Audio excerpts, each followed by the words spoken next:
Welcome, Elon, and thanks for taking the time. I really understand that time is precious. There's a ton of things to do to build a world of amazing abundance, and so many things I can hardly imagine what's on your mind. SpaceX, Starlink, AI, safe AI for the future, autopilot, so many things.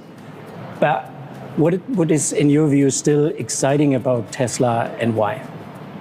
Well, I think Tesla is one of the most exciting companies in the world. You know, it's perhaps the most exciting, but you know, Tesla and SpaceX, let me say, are the two most exciting companies. So we're obviously expanding production. We're making more cars. We're gonna roll out Tesla Full Self-Driving, which is really an AI-driven car. So it's Tesla AI software that drives the car just by looking, like a human does. So Tesla has the most advanced real-world AI, and hopefully it will be approved soon in Europe. We're told by the authorities that March 20th it'll be approved in the Netherlands, was what I was told. Hopefully that date remains the same. But I think people in Europe are going to be pretty blown away by how good the Tesla car AI is in being able to drive. And I think this year really it will be the case that you, from a technical standpoint, you'll be able to fall asleep in the Tesla and wake up at your destination. So that's very exciting. We've got the Optimus program, which is going to be the first humanoid robot. And I think, you know, sometimes people say, well, what would that be used for? Like, well, who wouldn't want their own personal C-3PO R2-D2? But even better, you know, and you can think of like all the reasons, like, you know, do you want someone, do you need a robot to, you know, take care of your kids or walk the dog or, you know, take care of elderly parents or something like that? Then Optimus can do those things. So that's very exciting. Yeah, you know, we're going to be starting production of the Tesla CyberCab here at Gigafactory. We have started production, I should say, but we'll go to scale production in April, or start volume production in April and have significant production towards the end of the year. You know, if things go well, we would probably manufacture CyberCab in Europe as well, and also manufacture Optimus in Europe. So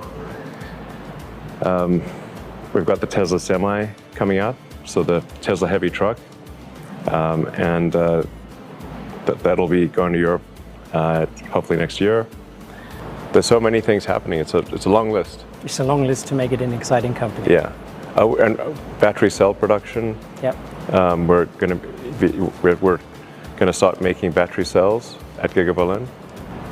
We have the Tesla lithium refinery that started up in Texas, and the Tesla nickel cathode refinery that's started up in here in Austin. It's really, this year is a tremendous number of things. We've got five factories starting volume production this year, 5 major production lines. We look forward to extending that to Europe as well. And I guess looking a little bit back, Tesla hasn't done anything less but really transforming a whole industry. I think without us taking that brave step, or Tesla taking that brave step to electrify mobility, the industry wouldn't be where it is today. What would you want people to say about Tesla, let's just say in 10 or 20 years from now? In 20 years, I'd say Tesla's got factories on the moon. Actually. Basically, I see a very prosperous future for Tesla. It's difficult to predict anything in 20 years, but if you say, like, I think 5 years to 10 years, I could say Tesla has an extremely bright future. And I would say, like, hold on to your Tesla stock. You know, it's going to be worth a lot. I think, you know, that's my bet. Very cool. coming back to the present, if you look, I mean, you're always very well informed. If you look to the European industry, especially to the automotive sector, or even the German industry and automotive sector, what do you think about it? What do you believe are the main reasons for their current state? Well, I think there's not been enough innovation in automation. Automotive innovation has been relatively low.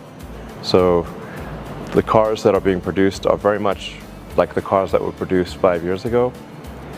They're not big differences.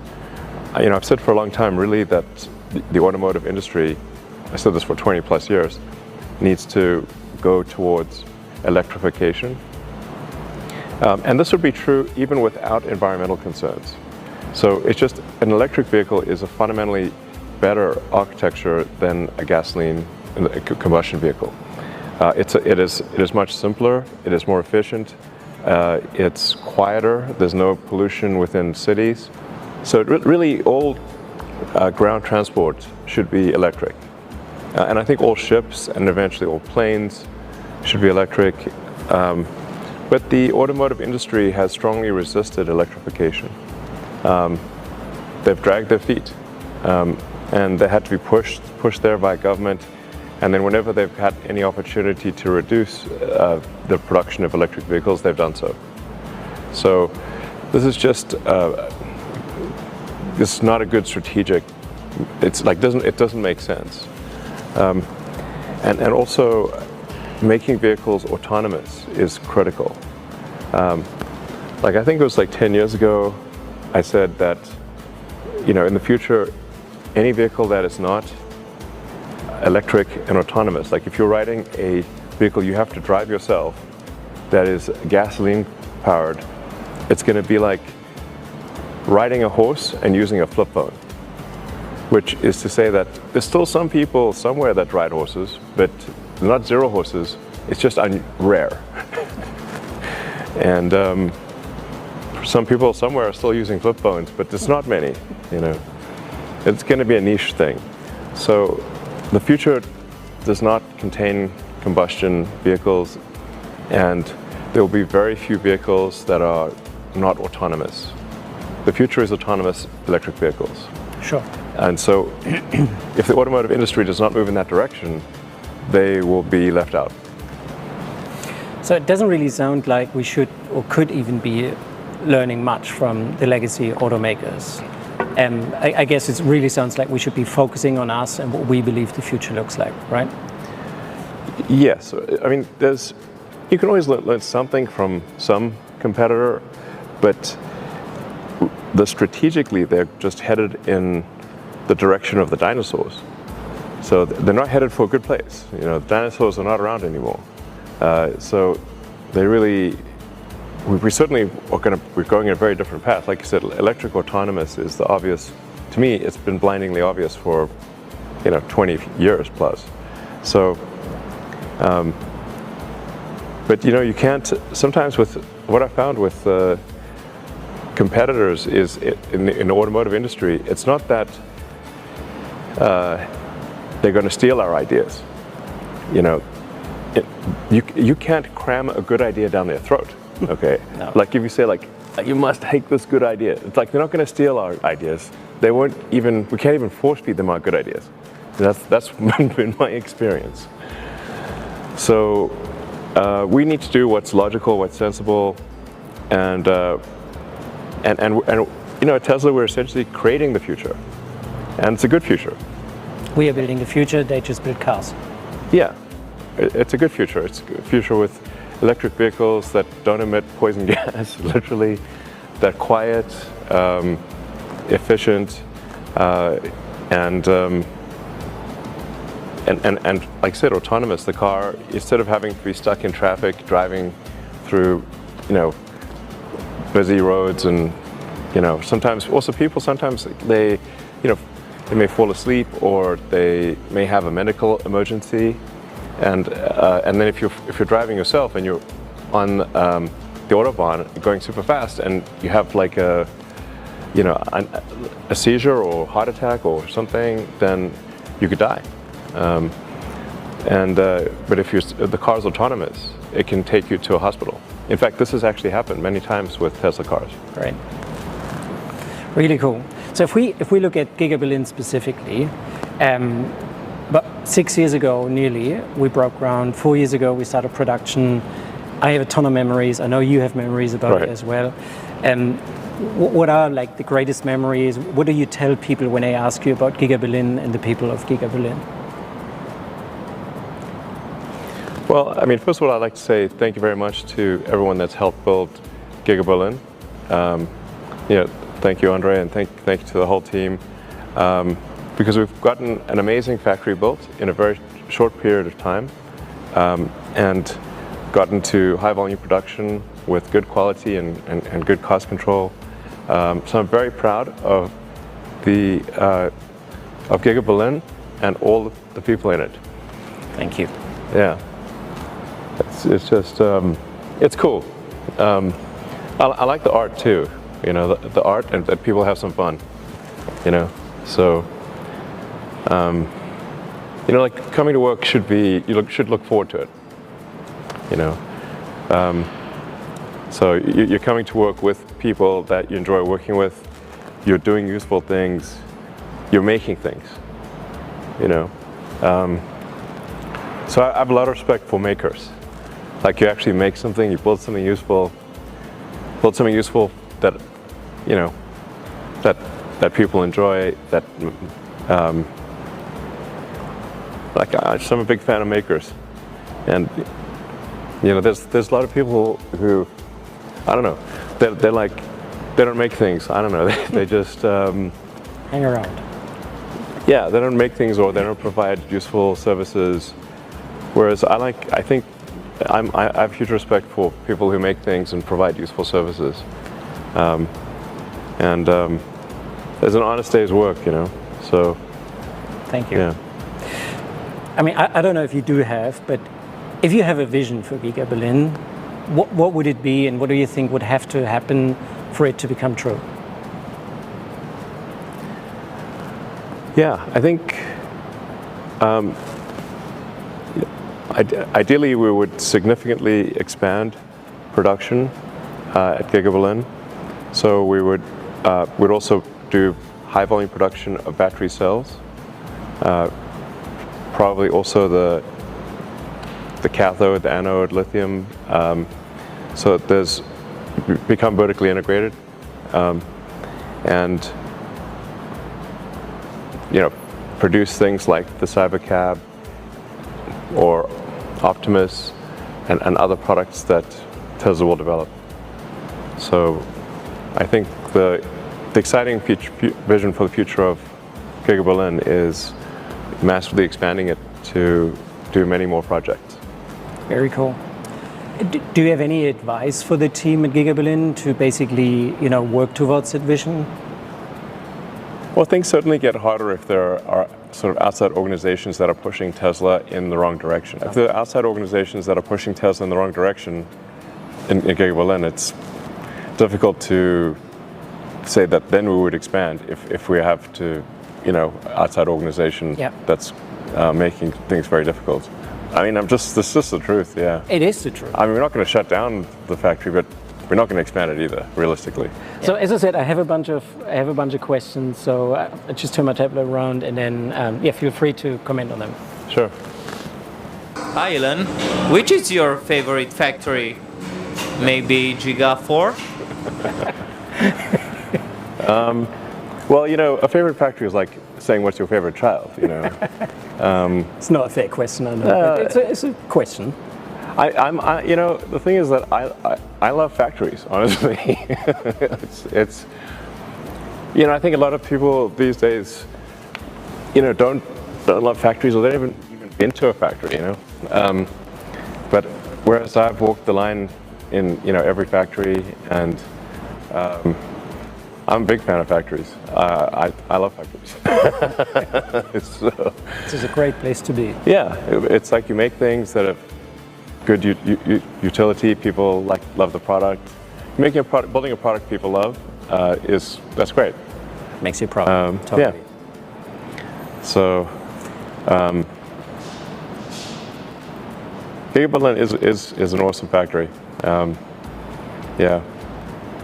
So the vibe in there is cool. Like you walk around, you know, it's very clean. It's like it's quite beautiful inside and outside, and it's like people seem quite happy, and we're making cars and soon battery cells. You know, A lot of things to hopefully be many proud more of. things. Yeah. Many things to be proud of. Yeah. That's a great factory. It is. Yeah. All right. I think it's one of the coolest factories in the world, really, honestly. Hey Elon, which is the next product we will be building here in Giga Berlin? Well, I think there's a lot of exciting possibilities for what the next product is that will be built in Giga Berlin. We've started now scaling up production of the battery cell, and we're going to be expanding production of the Model Y, especially as we get approval for supervised full self-driving. Then from the next major product standpoint, I think most likely is the Tesla CyberCab. But then there's also possibilities of Tesla Optimus and the Tesla semi-heavy truck. So like Tesla has a lot of products coming out, so there's a lot of potential. I think if things are looking good, I think we would expand Giga Berlin to whatever the most that we could, you know. Yeah. Gigantic manufacturing site. Yeah. We have a lot of space. Well, assuming that the authorities are supportive and the people are supportive, Yep. then we would expand to probably make it the biggest factory complex in Europe. Very cool. That's a cool future. Yeah. All right, then we have Akhil. He's got a interesting question. Hi Elon. So when do you realistically think we can have Optimus in the Gigafactories, so you don't have to worry about ergonomics and stuff? Well, we have to be a little careful about that one. I don't want people to worry about their job, you know. No. So, I mean, the honest answer for AI and robotics is long-term, working will be optional. Like long-term, you know, which is 10 years from now or less, work will be optional. Like if you want to work, you can. Like, kind of like if you grow vegetables, you can grow vegetables in your garden, or you can get them from the store. It's optional to grow vegetables in your garden. Yeah. But some people still like to do it. You know, it's extra work to grow your own vegetables, but it's, you know, people enjoy the process. That's going to be how work is in the future. It'll be like, you can work if you want to. Very cool. Yeah. How can we make sure that the adoption of new technologies like Optimus reach countries in the third world? I think it's an interesting question generally. Well, I think for Optimus, we first have to succeed in making a useful robot. So this is a hard thing to solve. Nobody solved making a truly useful humanoid robot. And then you have to make it useful, and you have to scale production. And it's an entirely new supply chain. You know, for Optimus, we've had to design the whole robot from physics first principles, so that we're designing every motor, every gearbox, or not a gearbox, every gear. Really, and the hands are extremely difficult to design. To have a properly dexterous robot hand is very, very difficult. One of the hardest things to engineer. So we actually first need to have at least one that is useful, and then we can scale production. And at first the tasks will be pretty simple, that Optimus does, and they will gradually get more sophisticated. I think eventually Optimus could do medical work, like it could be a doctor, do surgery. And there's long-term potential for everyone in the world to have access to incredible medical care, like better medical care than anyone receives today from humans. So I think long-term, like Optimus as a surgeon, would be incredibly good, super competent, and and everyone in the world would get better medical care than anyone currently in the world gets. Yeah. Hey Elon, what advice would you give young people for life? What advice would I give young people for life? Well, I would say one thing is to be to err on the side of optimism, to be optimistic about the future. I think it's better to err on the side of being optimistic and wrong than pessimistic and right. Your quality of life will be much better. So I would urge people to be excited about the future. I'm excited about the future. I'm confident the future will not be boring. Let me put it that way. It's going to be very interesting, and I think it's like most likely to be great. In terms of like general advice, I mean, I guess I advise people to like learn as much as possible, read a lot of books, try a lot of things,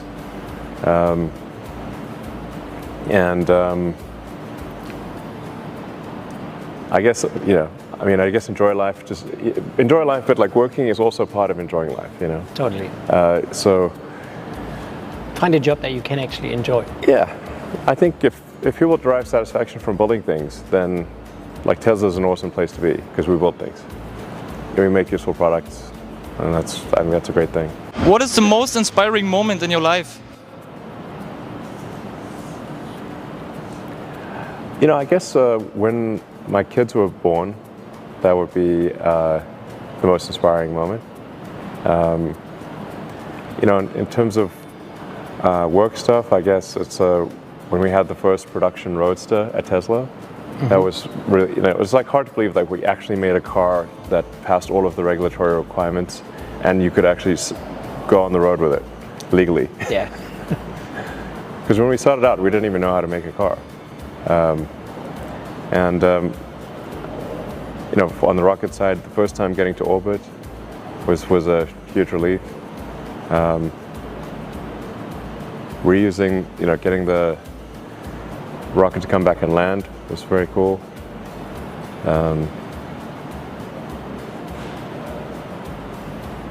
The self-driving stuff, I think, is pretty amazing. That is amazing. Yeah. The first time somebody experiences self-driving, where they're just sitting there and the car takes them all the way from their home to their work and parks. Yeah. It's mind-blowing. It is. I'm using it when I'm in the US all the time. Yeah. It is a lot better than people can actually imagine, I think. It's like magic. It is. Yeah. Well, cool. Then thank you so much for your time. You're really welcome. good having you here. And yeah, hopefully we see you soon in Berlin again and show you around what we have done since you visited us last time. Yeah, and once again to the people of Gigafactory Berlin, Dankeschön für Ihre harte Arbeit. Dankeschön. Thank you, Elon. Thanks for your All time. Cool. That was fun.